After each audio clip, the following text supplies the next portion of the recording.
Sebelumnya, Menteri Investasi Bahlil Lahadalia menghargai gelombang kritik yang disampaikan Civitas Akademika terhadap Presiden Joko Widodo. Namun Bahlil mengingatkan agar kampus dan Civitas Akademika turut menjaga netralitasnya dalam Pilpres 2024.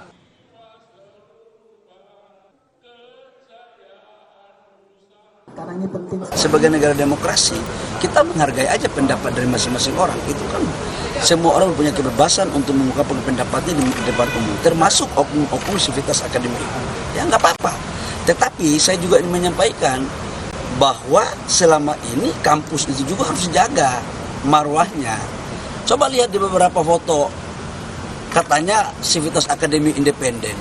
Kok ada yang mengangkat jari dengan nomor tertentu? Kok ada salah satu ketua partai di situ? Ya benar aja, bos. Mohon maaf, kita harus hargai mereka juga dengan harapan agar gerakan agitasi ini jalan. Tapi saya yakinlah rakyat dan mahasiswa itu bukan orang yang bisa diatur-atur begitu. Ini skenario ini kita udah paham sebagai mantan aktivis.